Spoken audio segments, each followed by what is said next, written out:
What I want to do is make these people, these once living human beings, as real as we possibly can in a talk like this. This war started in the fall, late fall, August of 1914, outside of Paris when the Germans started coming in. And even though we didn't get involved with that war until 1917, about 2.5 years later, Americans were already over there. There were Americans living in Paris who were setting up a hospital. The Red Cross sent people over. Americans started volunteering with the French on an ambulance corps, so there were Americans over there.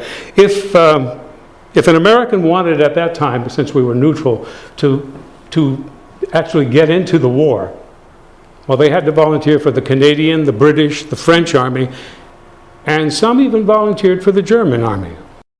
One of the most remembered of our volunteers in this area is Dorothy Connor.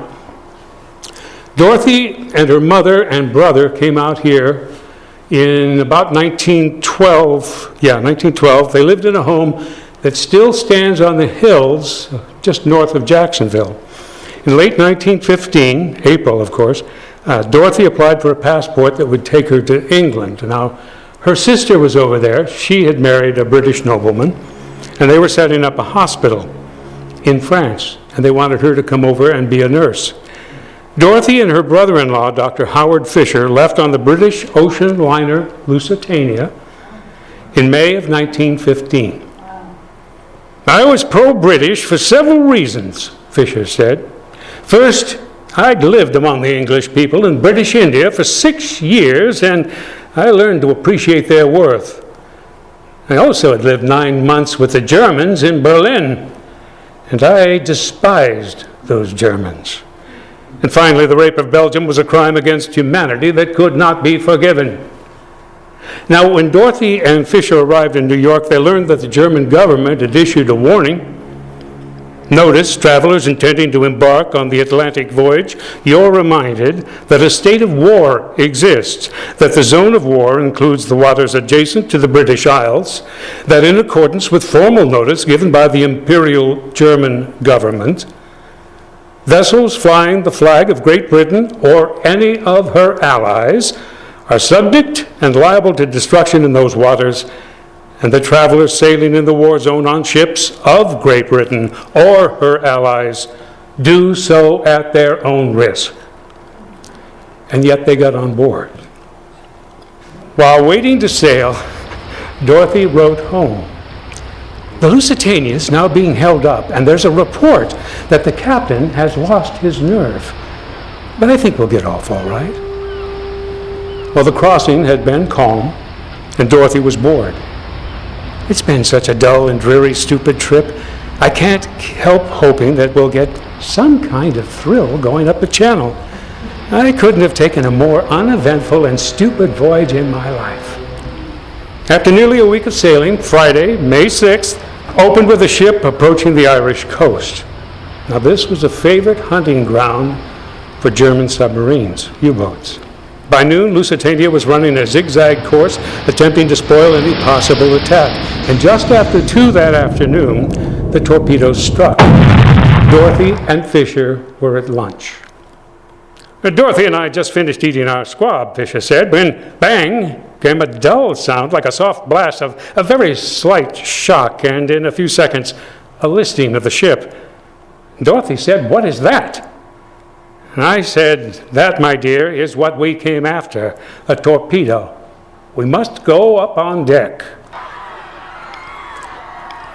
Well, Dorothy and Fisher merged with the others, struggling in a frenzied dash up 3 flights to the boat deck. Within 10 feet from where we stood, Fisher said, some people were trying to lower a boat. Men were jumping on women and children, trying to get onto it. I would not let Dorothy try it, and she did not wish to. And it was fortunate, for there was no one who knew how to handle that boat. It fell into the sea, upside down, spilling and hurtling as it fell on top of those struggling in the water. When I saw the boats were of no use, I rushed below to get us life belts. Now, his cabin deck was already flooded, the electricity was gone, passageways were dark. He finally located 2 life belts and returned to Dorothy. Green seawater was already at our feet, Dorothy said. A ship's officer shouted, "The ship's not sinking! There's no danger! Don't worry!" And with that word, the ship turned over and sank. We jumped just before the high side was submerged, and we were sucked down and down and down. I thought perhaps we would come up again, but in the melee of things whirling around in the water, I was caught by the ropes, the bars, and other things that held me fast. I made up my mind I was going to die and drowned, and I resigned myself to my fate. Now, Dr. Fisher was also underwater, struggling and nearly drowning. I told myself, if you could only hold your breath long enough, you might make it. I went down and twisted around like a bug in a whirlpool, always wondering if I could last it out. I slid across the rope, pushed myself free, then started upward as rapidly as I had gone down. Dorothy, as we said, was ready to die. She'd lost her consciousness.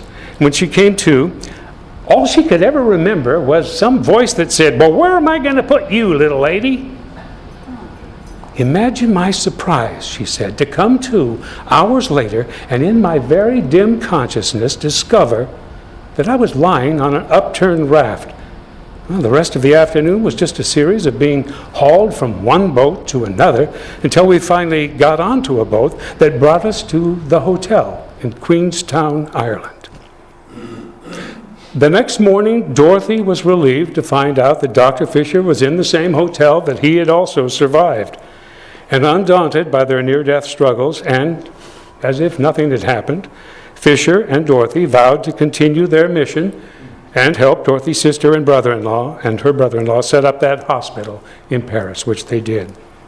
Now, they did, at the end of that year, return home to the United States. But after the U.S. entered the war in 1917, Dorothy again braved the submarines, the ocean, and the war, and went back to help her sister establish a canteen and a rest area for French soldiers just 6 miles from the German front.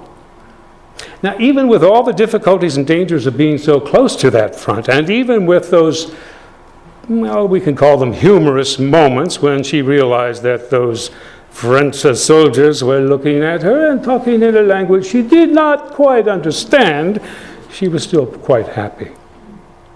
"The work is most interesting," she said, "and I already feel very much at home." Well, thoughts of home ended quite violently on May 27th of 1918. That's when German forces tried to make their last push. They began an attack that quickly began to storm over eastern France. The canteen personnel were evacuated, and Dorothy returned to that Paris hospital. There she remained until 1919, when she finally returned to her Southern Oregon home.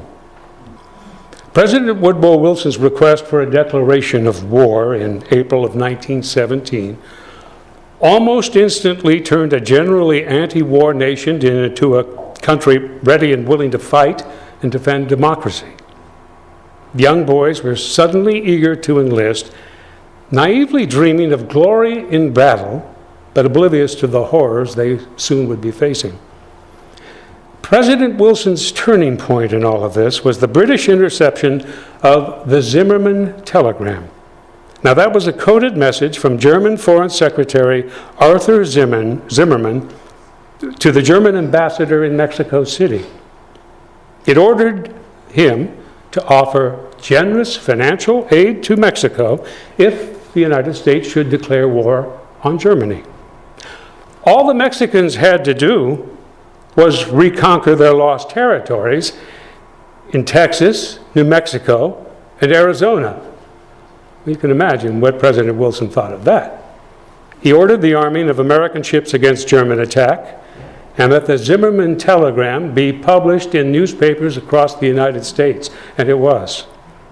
On April 2nd, 1917, a month after his second inauguration, Wilson asked Congress for a declaration of war, and they approved it.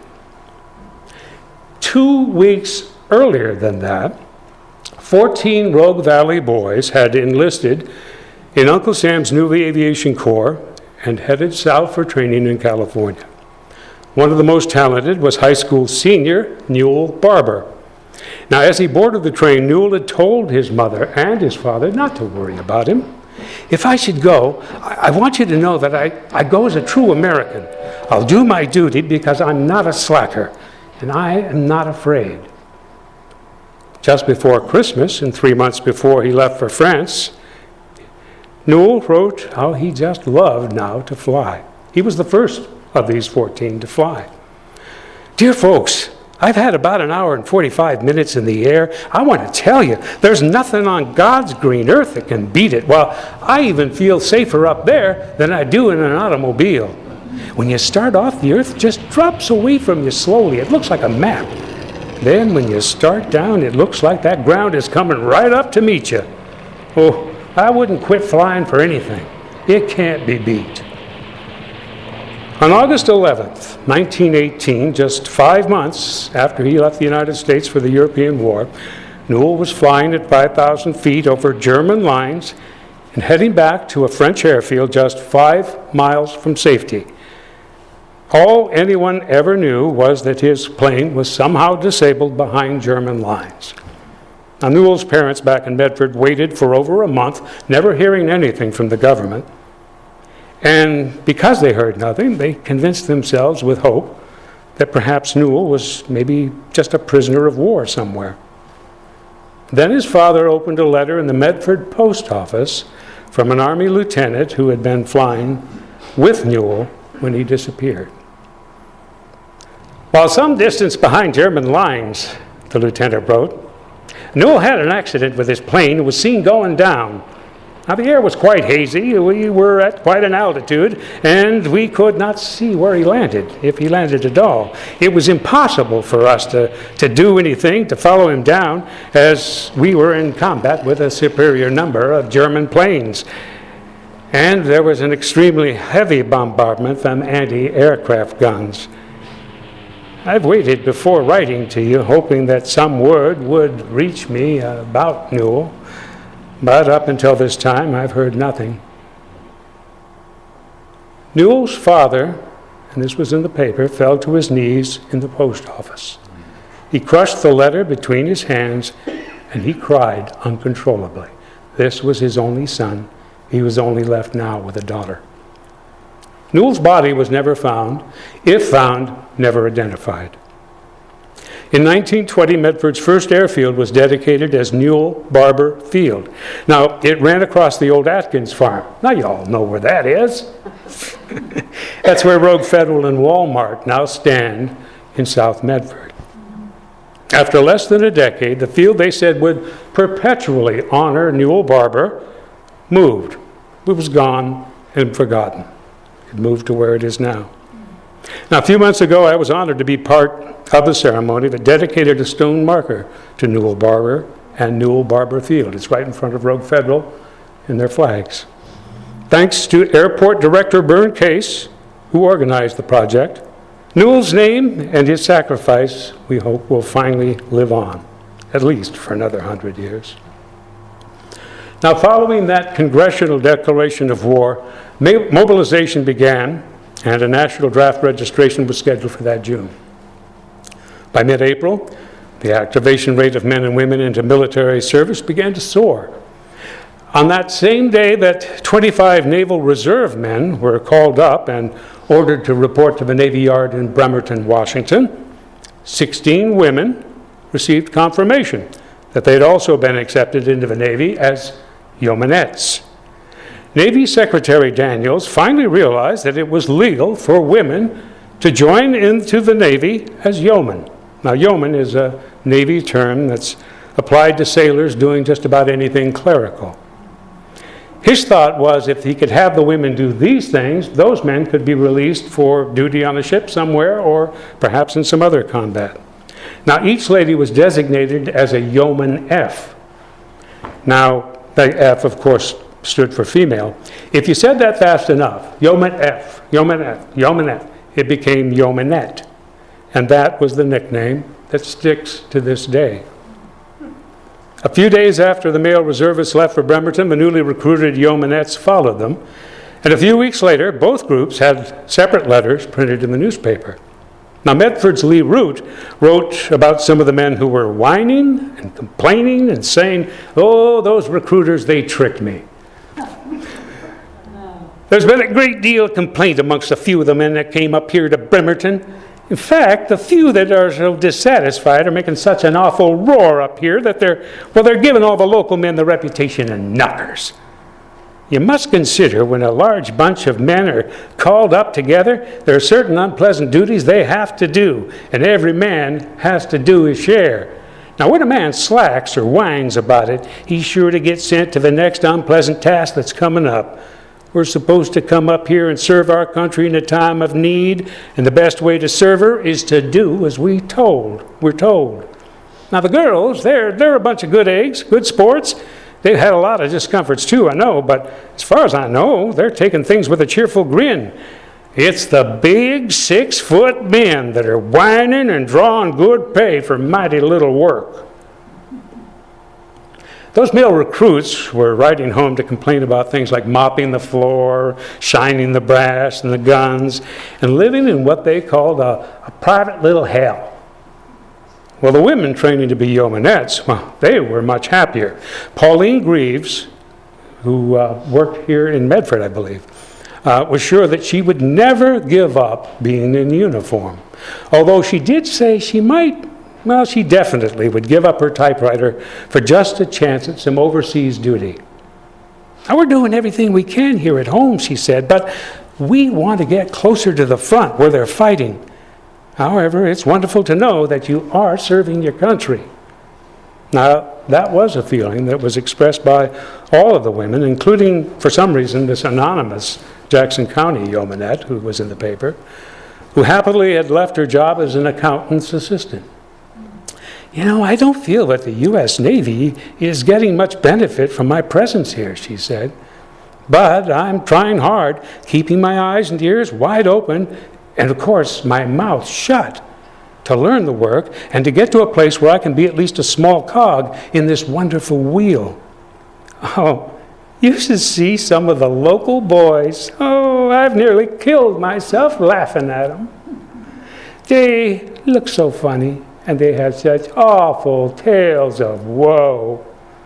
Well, the girls are all treated most courteously by the officers, and we're all having a great time. We're glad to be soldier ladies. Now, Lynn Mowat was city editor for the Ashland Tidings newspaper, and he'd been writing for a while a tongue-in-cheek column that was flavored with the 23-year-old's kind of wry sense of humor. In mid-May, a month after he had enlisted in the town's National Guard unit, and a week before the president signed the new selective draft law, Mowat posed a question to prospective draftees. He titled it, "Why Worry?" If you're eligible, one of two things is certain. Either you're drafted or you're not drafted. Now, if you're not drafted, there's no need to worry. If you are drafted, one of two things will happen. Either you'll be sent to Europe or you'll not be sent to Europe. Now, if you're not sent to Europe, there's no reason to worry. If you are sent to Europe, one of two things will happen. Either you're sent to the front or you're not sent to the front. If you're not sent to the front, there's no cause to worry. And if you are sent to the front, well, one of two things is certain. Either you're wounded or you're not wounded. Now, if you're not wounded, there's no cause for worry. And if you are wounded, one of two things is certain. Either you're wounded seriously or you're wounded slightly. If you're wounded slightly, there's no cause for worry. If you're wounded seriously, one of two things will happen. Either you die or you do not die. Now, if you do not die, well, there's no cause for worry. And if you do die, well, you can't worry. So why worry? There was a surge in enrollments into Lynn's Ashland National Guard unit, the 1st Company, Oregon Coast Artillery, and also from Medford's 7th Company. Now, the chief selling point for joining the National Guard at the time was that you'd be serving with local people that you already knew, and you'd be training in Oregon instead of some faraway camp in one of those faraway states. Now, the Southern Oregon boys found themselves transferred into federal service at the mouth of the Columbia River on the extreme northwest coast of Oregon at Fort Stevens. The fort had a very long history dating back to the Civil War and was rapidly being fortified again to protect the coast from potential enemy attack. "We're on the job at Fort Stevens," Lynn Mowat said. 12 companies, 1,500 men, and it sure is the pick of Oregon's young boys. It might be of interest to the home folks to know we're becoming regular shot victims. Or should I say shot veterans? Shot in the arm, that is. Oh, we stand up and we take the various shots with a big old grin.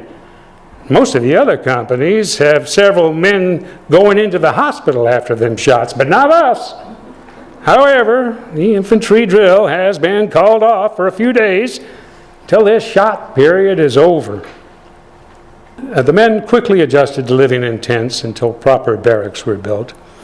They were even getting used to daily training and long hikes up and down the coast. However, as Lynn Mowat noted, morning assembly was still kind of a chore for some of the guys. "Imagine a bugle call," he said, "then the cry to fall in, and listen to the usual grumbling remarks muttered as that line is formed." Now that grumbling is replaced by silence when the sergeant finally calls attention. "Well, for the love of Mike, can't they give a fella a minute's rest around here? Well, gee whiz, this Army life, it's just one thing after another. Oh, if I ever get out of this Army, boy, I'm telling you." And so on, until one would think the whole company was about to be shot instead of merely standing in line 5 minutes for roll call. Now, grumbling aside, training was indeed changing the men, yet not necessarily for the better. "Our only trouble," said their commander, Captain Vance, "is getting uniforms to fit the boys. You see, nearly every one of them has gained from 10 to 25 pounds, and the uniforms first issued to them just a few weeks ago, well, they're now too small." Every training camp in the country was jam-packed with other things to learn besides marksmanship and combat, and the boys at Fort Stevens were no different. In addition to infantry drill, bayonet practice, communication technologies, and a myriad of other tasks, Lynn and most of the men were eager to try the newest task, the big guns. "Instruction on the big guns," he said. "It's the latest addition to this comprehensive curriculum outlined for our company, and we love it." Many enlistees and draftees would spend many, many months in training before they were ready to be sent to Europe, if they were sent at all. Now, men already in the military were already on their way to the front and facing the dangers of German submarines before they got there. The voyage was sometimes pleasant, and sometimes it was fraught with nature's terror, storms and such. It was enough to make Guy Quackenbush of Talent glad that he had joined the Army instead of his first choice, which was the Navy. "Oh, I saw enough of that Navy coming across the pond," he said. "Oh, gee, that was a hard old trip. I thought that old ship was going to go down just about every single hour. There was a wave hit us one night that went clear over the top of the ship. Water was in and around our beds, and some of the boys, well, they thought it was going down for sure. And I was sitting on the deck the very next day when the ship made a big old roll and I slid clear out to the railing. Well, I thought I was going overboard for sure that day." Now, Dr. Will Lane wrote calmly of a near miss from a torpedo. "The morning before our landing, the sub finally put in her appearance, even though we were under a very heavy convoy. She took a shot with a torpedo at a rather close range, and good judgment on the part of our captain, and quick action in shifting the course, made the torpedo pass astern 30 feet, much to our relief." Now, Ashland's Delbert Halfhill had more than one narrow escape. "We were attacked twice by submarines," he said. "They succeeded in getting one of the cargo ships in their very first attempt. In their second attempt, they got our sister ship. That night, a submarine came up right between us and another ship. Well, that sub launched a torpedo at us, but we were too quick for him and got that sub on our third shot. But the next morning, 2:15 in the morning, another sub happened around our vicinity, but he didn't have time to do much damage as an American destroyer dropped a can of Campbell's soup, a depth charge, right on top of him and sank him for sure. Now, letters from home, if you've been in the military, you know this too, are always one of the most precious things a soldier or a sailor can ever have. And letters to mom and dad were just as dear. Before the war, Eagle Point's Martin Faster had managed to sneak himself into the Navy just after he turned 17. Now, his mother, Mary, hadn't heard from him in over a year. She didn't know where he was.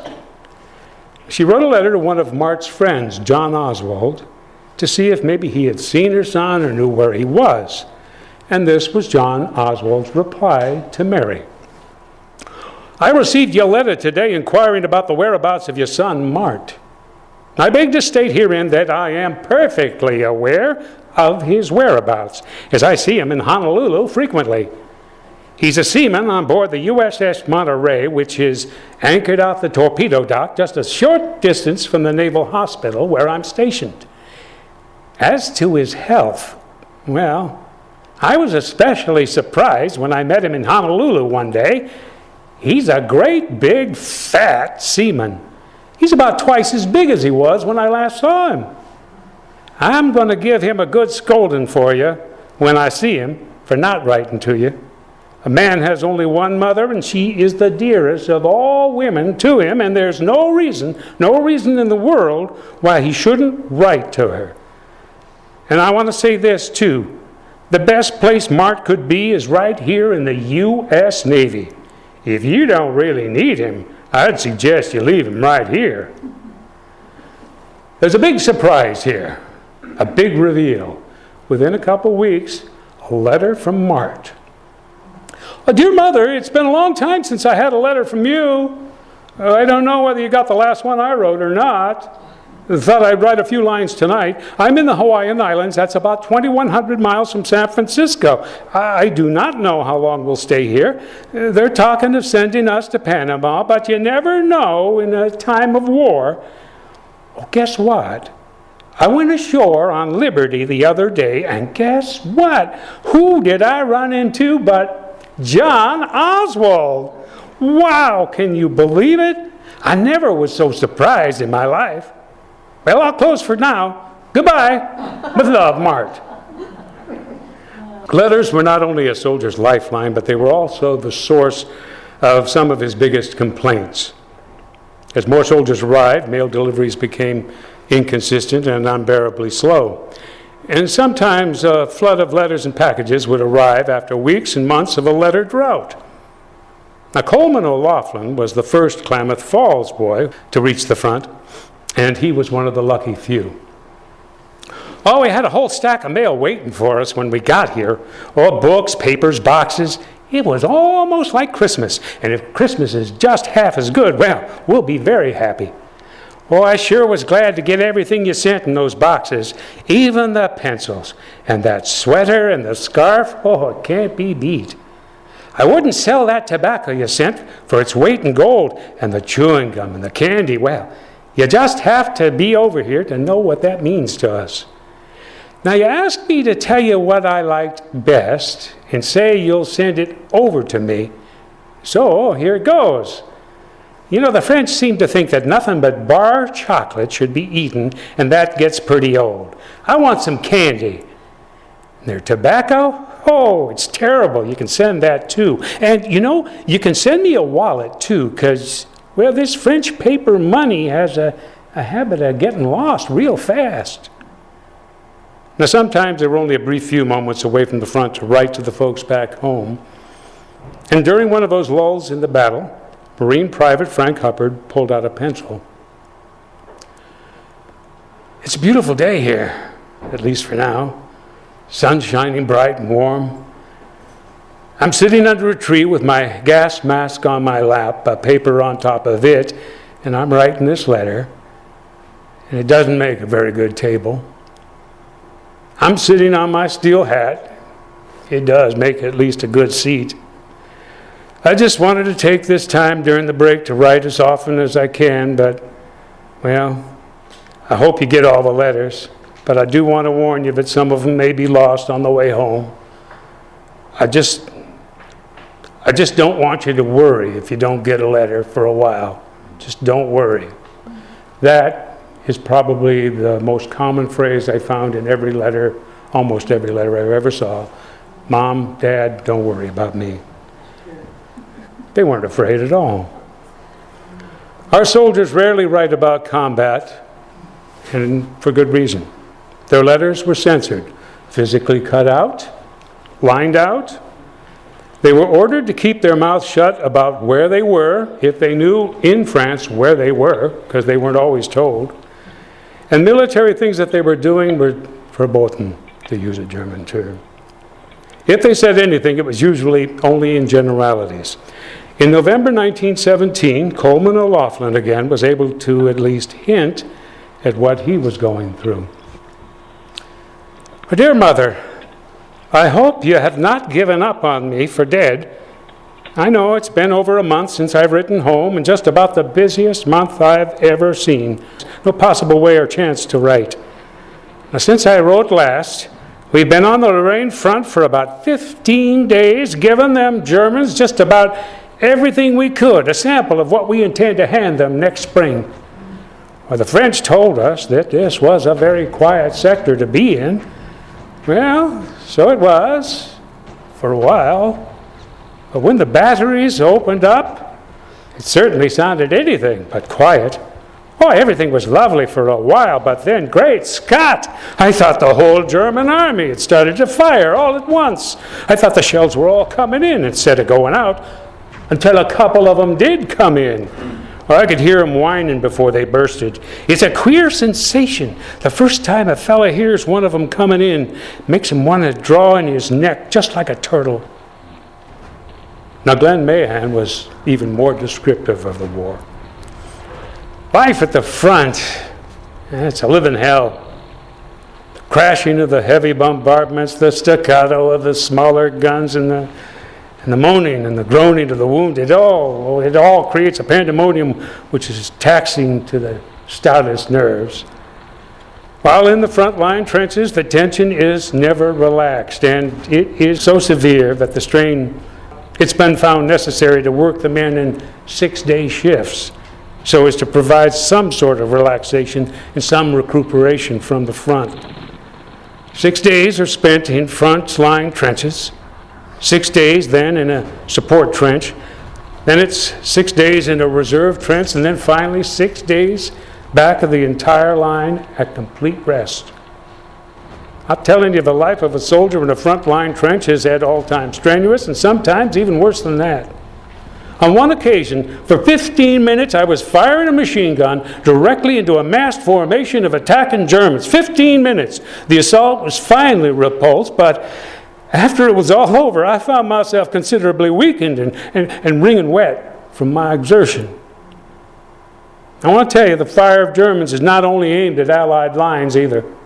One day, I was spending my rest period away from the front and was lined up with the others for a cup of coffee at a restaurant when a fragment of a shell, well, it struck a woman who was standing nearby with a baby in her arms. Well, the baby was thrown uninjured a distance of maybe 10 feet or more, but that poor mother, she was killed instantly. It was horrible. Now, Blue-Eyed James Beery wasn't the first Southern Oregon soldier to die, but he was one and a part of one of the most reported disasters of the war. Drafted in June 1918, the 31-year-old was assigned to a machine gun company and left for France in August. James was a member of the Lost Battalion, one of 554 men who, on October 2nd, 1918, were cut off and surrounded by German forces after a failed American attack in the Argonne Forest. Believing that they were being supported by the French army on their left, the Americans moved quietly into the forest and through a wide ravine. But they advanced too far beyond the American line, and they didn't know that the French advance had stalled. And around noon, they began facing withering machine gun and mortar fire from above from the Germans. Their advance stalled, Machine gunners, likely including James, were placed on either side and on the center of the line to ward off possible German advance. Now, they sent out runners to advise headquarters that they were in a desperate situation and that food and reinforcements were needed immediately. None of them got through. Communication with the rear was finally completely cut off. By the end of the second day, they were already out of food. An order was sent to all company commanders to pass on to their men. Our mission is to hold this position at all costs. There will be no falling back, and I want you to have this understood by every man in your command. On October 4th, they sent 7 carrier pigeons, released them to carry their desperate messages to headquarters. We're being shelled by German artillery and machine guns. Can we not have some artillery support? You must be careful what you ask for. The artillery support began, and some of those shells were falling directly into the huddled American forces. Our artillery is dropping a barrage directly on us. For heaven's sake, stop it. Now finally, after 5 days of this, on October 7th, the command was relieved, and James Beery was only one of 194 men who were able to walk away or come out alive. However, his parents never learned what he was doing just 7 days later when he was shot and killed in action. In 1921, his body returned home for burial in the Jacksonville Cemetery, and we'll talk more about that later. Now, as many of you may recall from those school years, the war basically ended with the signing of an armistice on November 11th of 1918. Now, for many, including Ashland's 21-year-old Arthur Ray Morgan, peace came too late. Ray died in combat the day before the armistice went into effect. Crossing the Meuse River into France and facing, again, machine gun fire and mortars from the German line, he was the last Jackson County boy to die during the war. A month later, Ray's family received the standard death telegram from the War Department. Deeply regret to inform you that message from abroad states Private Arthur Ray Morgan, Marine Corps, killed in action November 10th. No particulars are available, except heartfelt sympathy in your loss of one who so nobly gave his life in the service of his country. The armistice was a sudden yet welcome change for those who had survived.